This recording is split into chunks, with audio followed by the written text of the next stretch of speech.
Hello everyone, आप सभी दोस्तों का स्वागत है। इस वीडियो में हम लोग देखने वाले हैं BCCL आईपीओ को। BCCL आईपीओ के बारे में बात करें तो इस आईपीओ के रिलेटेड किस तरीके कैसे लेटेस्ट अपडेट निकल कर आती हुई दिख रही है और यहाँ पे जो शेयर होल्डर्स कैटेगरी के रिलेटेड अपडेट निकल कर आ रही है, इस अपडेट के अकॉर्डिंग आने वाले समय में क्या कुछ अपॉर्चुनिटी से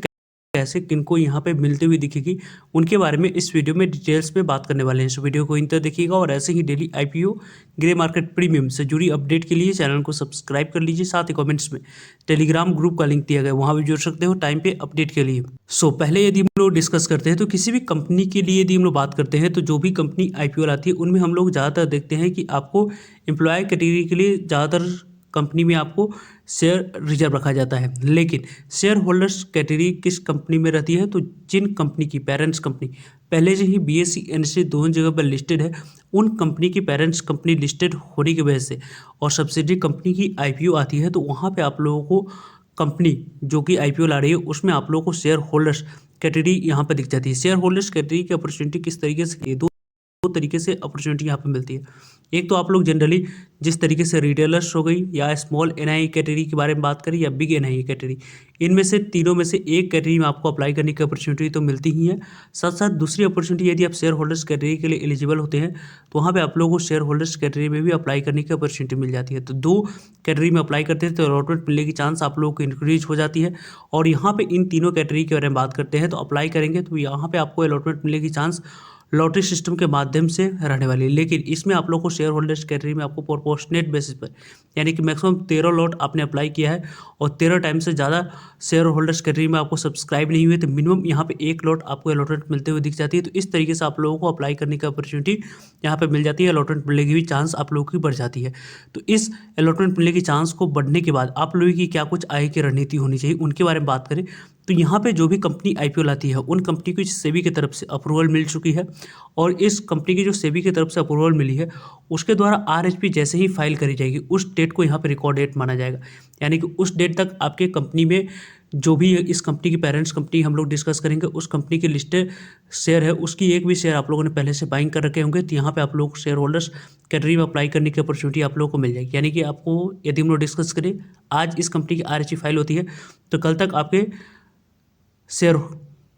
पोर्टफोलियो में होनी चाहिए तो जाकर आप लोग शेयर होल्डर्स कैटेगरी में आप लोग अप्लाई करने की अपॉर्चुनिटी रख सकते हैं। वैसे RHP फाइल होने से पहले इस कंपनी की पेरेंट्स कंपनी की एक भी शेयर आप लोग पहले से बाइंग करके रखेंगे तो शेयर होल्डर्स कैटेगरी में आप लोगों को अप्लाई करने की अपॉर्चुनिटी मिलने वाली है। वैसे इस आईपीओ के रिगार्डिंग आप लोगों की ओपिनियन है, क्योंकि यहाँ पे गवर्नमेंट ओन कंपनी है और उस कंपनी की सब्सिडी कंपनी की आईपीओ आ रही है BCCL आईपीओ और इस कंपनी की सब्सिडी कंपनी के बारे में बात करते हैं तो काफ़ी अच्छी फाइनेंशियल हेल्थ दिख रही है। क्योंकि यदि हम लोग डिस्कस करें इस कंपनी की फाइनेंशियल हेल्थ तो जो नंबर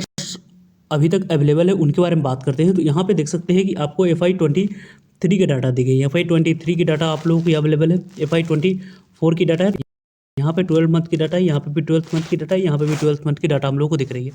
पहले रो में यदि हम लोग डिस्कस करते हैं तो यहाँ पे देख सकते हैं पहले रो में आपको एसेट के बारे में डिस्कस करेगी, कंपनी की एसेट किस तरीके से कैसे ग्रो कर रही है। पहले यहाँ पे 13,312 करोड़ की एसेट थी, देन यहाँ पे 14,728 करोड़ की एसेट रही और अभी यहाँ पे 27,283 करोड़ के एसेट हम लोग को दिखिए। एसेट टर्म्स में यदि हम लोग डिस्कस करते हैं तो एसेट टर्म्स में आप लोगों को कंपनी की काफ़ी अच्छी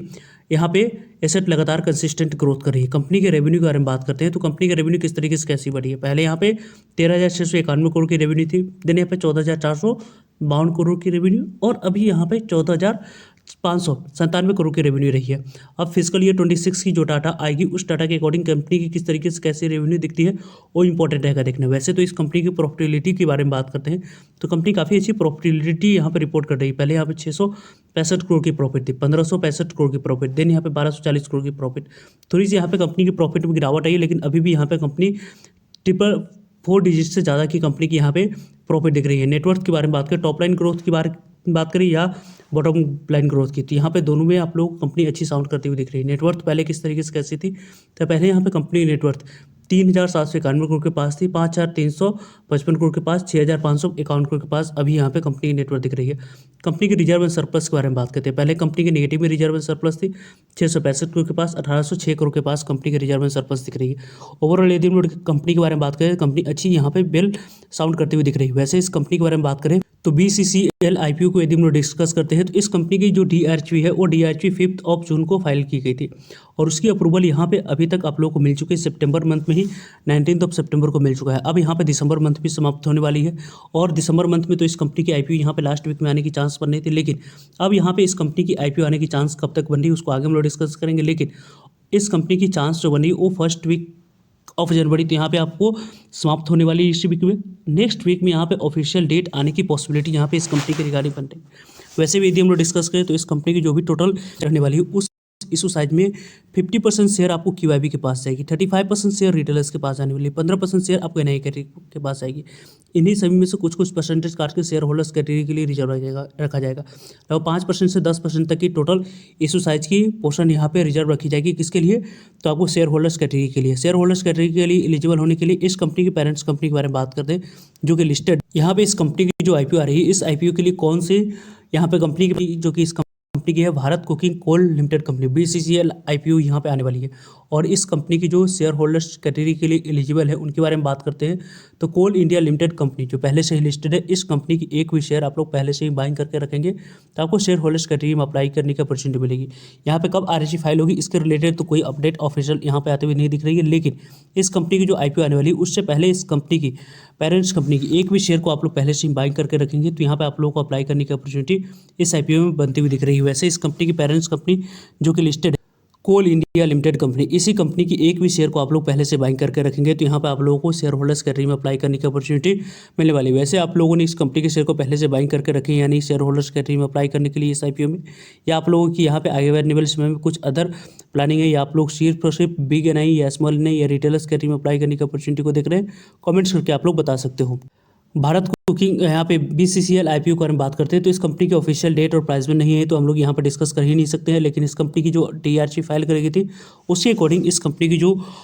फेस वैल्यू है, फेस वैल्यू यहाँ पे 10 रुपीज़, यानी कि कंपनी आने वाले समय में यदि चाहे तो अपने शेयर होल्डर्स को स्प्लिट की भी अनाउंसमेंट देख कर सकती है, यानी कि आप लोगों को शेयर 1 से 2 या 4 शेयर में कन्वर्ट करते हुए दिख सकती है। या आप लोगों के बारे में बात करते हैं तो यहाँ पे इस कंपनी के बारे में बात करें तो लगभग इस कंपनी की पूरी तरीके से ऑफर फॉर सेल लेने वाली जो भी पैसा कंपनी रेज करेगी वो कंपनी के पास न जाकर यहाँ पे कंपनी के प्रमोटर्स और एग्जिस्टिंग शेयर होल्डर्स जो अपने स्टेक को डाइल्यूट करेंगे उनके पास पूरी तरीके से यहाँ पे स्टेक हम लोग को जाते हुए दिखेगी। वैसे आप लोग किस तरीके से कैसे प्लान करें कमेंट्स करके बता सकते हो। फर्दर इस कंपनी के बारे में बात करते हैं तो यहाँ पे इस कंपनी के रिलेटेड आप लोगों को यहाँ पे टाइम टू टाइम अपडेट मिलते रहेंगे। वैसे इस कंपनी के बारे में आप लोगों की क्या ओपिनियन है, किस तरीके से कैसे प्लान करो कमेंट्स करके आप लोग बता सकते हो। वैसे इस कंपनी के बारे में बात करते हैं तो यहाँ पे इस कंपनी की RHP यहाँ पे नेक्स्ट वीक फाइल होने की चांस बनती हुई दिख रही है। उसके बारे में जब भी आप लोगों को अपडेट आएगी वीडियो के माध्यम से आप लोगों को तो जुड़ेगा ताकि आप लोगों तक अपडेट पहुँच पाए। फर्दर जो भी डाउट को नहीं कमेंट्स का आप लोग पूछ सकते हो। मिलते हैं एक नई इन्फॉर्मेटिव वीडियो में, तब तक ली जय हिंद जय भारत।